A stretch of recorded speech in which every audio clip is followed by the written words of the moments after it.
Hi. Now in this video, we are going to talk about private and public key, and this will be an important video. So please be with me. So in the previous video, what we have seen is that whatever transaction that we do get actually stored on our blockchain, right? And we also discussed about the cryptocurrency wallets, how they work. If you haven't watched the previous video, please watch it. Then you will be having a better clarity during this video. Now, the problem with this model is that there is no central authority who is actually verifying who is actually doing a transaction. Let's say, for example, like you can clearly see that there is a transaction, right? Bob is sending some Bitcoin to me, zero point 0.1 Bitcoin to me, right? But how and who will actually verify whether this Bob is actually doing a transaction? And this zero point 0.1 Bitcoin is actually being sent by Bob. We do not know, right? If we talk about banking system, they have their own identification function. So with the help of which they are able to verify, okay, this person is sending some amount of money to this person. So they are able to verify all of those things. But in case of a decentralized financial system, if like it is a decentralized financial system because we can send transactions, right? We can money, we can receive Bitcoin actually. So it is a kind of a decentralized financial system, right? So in this case, you can see that there is no central authority who can verify whether the transaction is being done by a particular person or not. Just imagine a situation where a miner is keeping some fake transaction in these blocks because miner have the authority of mining transactions, right? Of creating. So what they can do is they can generate some fake transactions. Let's say they can generate some transaction of A is sending some Bitcoin to them, and they can have this transaction in these blockchains, right? Now, if this will happen, in that case, the whole financial system of blockchain, of Bitcoin blockchain, or any other blockchain will collapse. So, how this verification and validation of a transaction takes place, we are going to see that in this video. So, this verification and validation of a transaction takes place with the help of two keys. First key is our private key, and second key is our public key. So, let me show you this private key and public key in my MetaMask wallet. So, this is a wallet that I have talked about right in the previous video. So, let me enter my password here. Okay, so this is my MetaMask wallet, and in this, if you will see this is an account, right? So this is an account. So let me do one thing.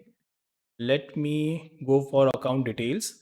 Now if you will see that this is my account, this account is nothing but this is account is actually our public key. But definitely we will talk about this account in more detail in our upcoming video. But for now, you can think of this account address as our public key, because this will be the address that we will be sending to other person whenever they want to transfer some Bitcoin or some Ether to our address. Okay, and I will show you that, so don't worry about it.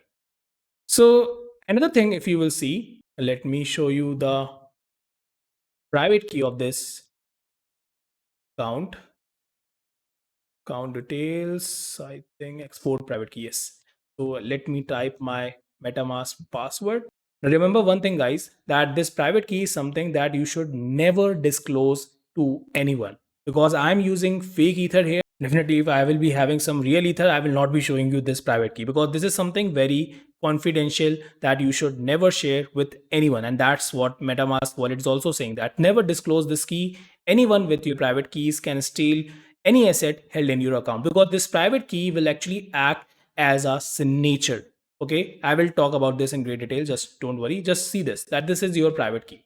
Okay, so this is your private key. So this is your public key. And let's say I want to send some Ether to some different account. Let's say I do I have another account? Okay, no issues. What I will do, I will send some Ether to my account only. So let me do that. So I will copy this. I will send to. So you can clearly see that this is actually the sending address. This is actually the public address where I want to send some Ether. I'm taking the example of Ether because this is RinkyB Test Network actually provides us with Ethereum transactions. So don't worry whether it is Ethereum or whether it is Bitcoin, because concept remains the same. Okay. So let's say I want to transfer some 0.0001 RinkyB ETH, and when I will click on, you can clearly see that. So this transfer of Ether is actually taking place from my account to the account that I am sending Ether to.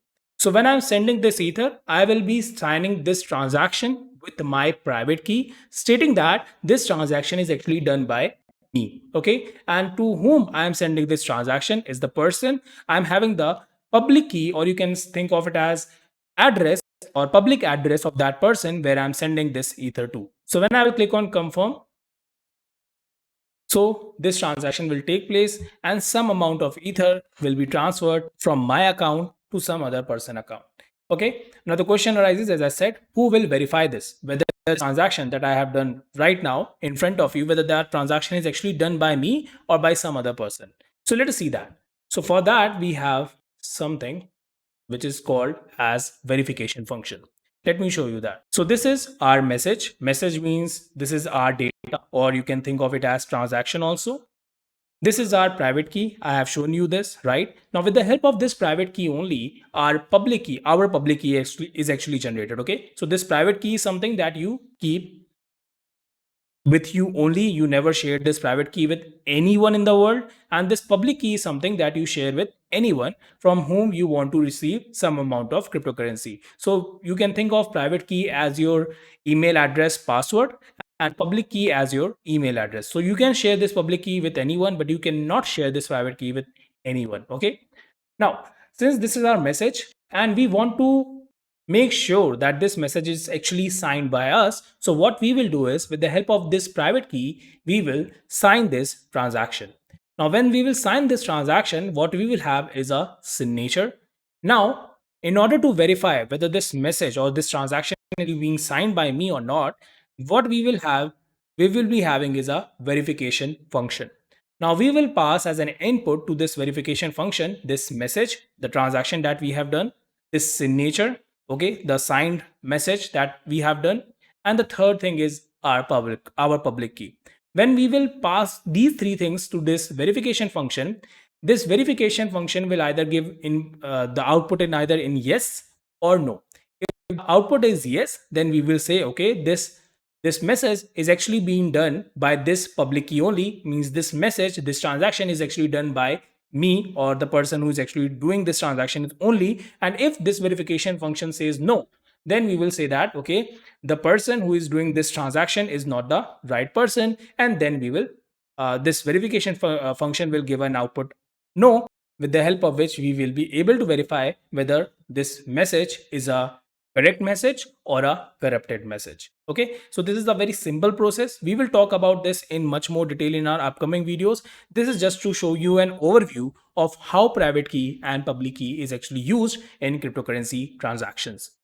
So I hope you liked this video. If you have liked this video, please click on that like button. If you are new to this channel, please subscribe to this channel because I'm regularly going to upload new blockchain courses on this channel. This is my Instagram ID where you can talk to me directly if you have any questions or doubts, or if you can also comment your doubts in the comment section of this video. Plus, if you want to join our blockchain developer community where we have 2000 plus blockchain developers, you can join our community, link of which is given in the description of this video.